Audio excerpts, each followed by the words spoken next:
The reason that I was drawn into this field more than 3 decades ago was really the opportunity to see people's lives completely transformed. And it really all comes down to one single decision made by one person. And there's nothing else like it in healthcare, where one person, one donor, one family can make a decision, yes, to give the gift of life to others. And that then decision has a ripple effect far into the future. It's one of those where the tremendous loss of one actually leads immediately to great hope and transformation for the recipient of the transplant. And it allows the ripple effect of how that recipient can now actively engage and change the lives of all those around them. It's easy to look at the macro effect, but it's the individual stories that really speak to me. My name is Jason Millay. I'm Sarah Harper. My name is Matt Castle. My name is Gina Miller. I am a recipient of 2 corneal transplants. My son Eddie received a heart transplant when he was 3. I'm a heart transplant recipient. My fiance, Trooper Tony Radulescu of the Washington State Patrol, was a cornea and tissue donor. I had an eye disease called keratoconus. I was seeing like a Picasso painting or a kaleidoscope kind of thing all the time. I always liked to play basketball and soccer and sports and watch TV and movies and read books, and those kind of things became really difficult. I was left constantly in pain and I would have to miss work a lot of the time. By the time I had the surgery, I was legally blind. As a baby, Eddie was never really very healthy. He didn't eat much, he was sick a lot. One night in January, my oldest son Isaac said, "There's something wrong with Eddie," and he pointed over across the kitchen and Eddie was just lying there. The second they got a look at his heart, they knew that he needed a new one. He actually had a genetic mutation, and by the time he was 3, his heart was so stiff that it wasn't pumping anymore. I said goodbye to him over and over because you just don't know if he's gonna come back out of that surgery, and every hour was just excruciating. I think there was a period of about a week when I wasn't worried that he was gonna leave us, like pretty much every day. In 2005, I was living in Hawaii at the time, and I believe I was 33. I was surfing and pretty active, and I started having coughing with no cold or other symptoms. That, and then I had fluid in my lungs, like at night. When I slept, I'd have to put a couple pillows under my head. They did some tests and things and said that my heart had an enlarged heart and I had congestive heart failure and cardiomyopathy. So that just blew me away. Cardiologist came in and put me on medications. That just kind of made it stabilized, but didn't really make me get better. And I was like that for a few years until 2009. In the winter of 2009, I really started to go downhill. They had to perform emergency surgery.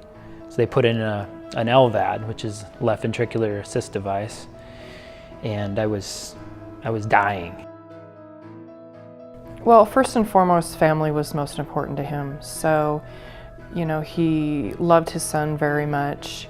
He loved my kids very much, and you know, he tried to teach them how to be a good person and to be thankful, and how to be thankful, how to do acts of kindness. Looking back at all of the things that he did and knowing that he was a donor, that he still continued to help people and educate people. I'm educating people because of him. I've been to a couple medical seminars to share Tony's story and to talk about donation to the nurses and the doctors. For me, I like sharing Tony's story. I'm very proud of him and what he's been able to do and how he's been able to still affect people and help people even though he's not here. I'm an academic advisor and outreach coordinator. Before the surgery, I couldn't look at a computer. It really led me to being able to actually do my job and build connections with the students to help them and guide them. They're going off and doing all sorts of amazing things in the world. They're like little footprints of mine.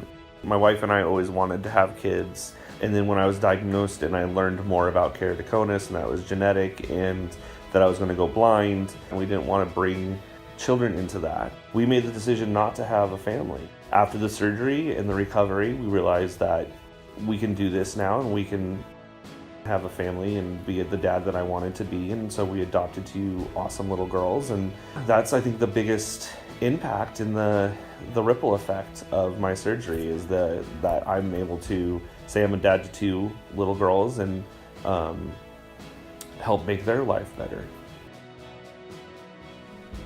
All those nights, days, hours in the hospital, you know, I kind of kept busy just observing and thinking. And so when we came home, we were contacted by Seattle Children's. You know, family-centered care is what they want to do, and they were hoping that we could advise as parent advisors.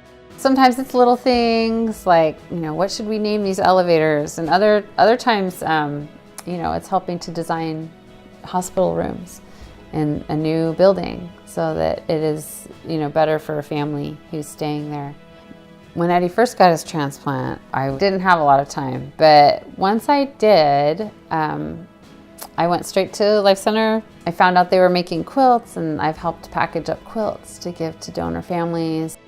Some friends have partnered together. We make these pediatric quilts for the smallest donors, and that has been a real privilege. So when I was waiting, I got online and I had time, and I came across the transplant games. And so I started looking at those and what would I do? And I said, well, I'd probably swim. And so that motivated me. And the first games I went to was in 2014 in Houston. I'm prepping for Transplant Games of America in Salt Lake City, and they're this August. The next World Games will be in Newcastle in the UK in 2019.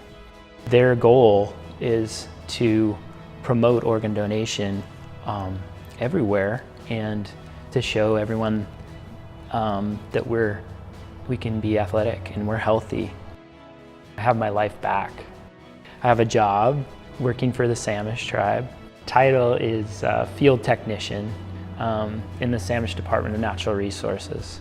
It's environmental work, and I'm very proud of in what we do. To have a job and contribute, you know, to society again, it's just something that's very important when you haven't had that in giving back. None of us want that rock to be thrown in our lake, but without the rock, we wouldn't have those ripples.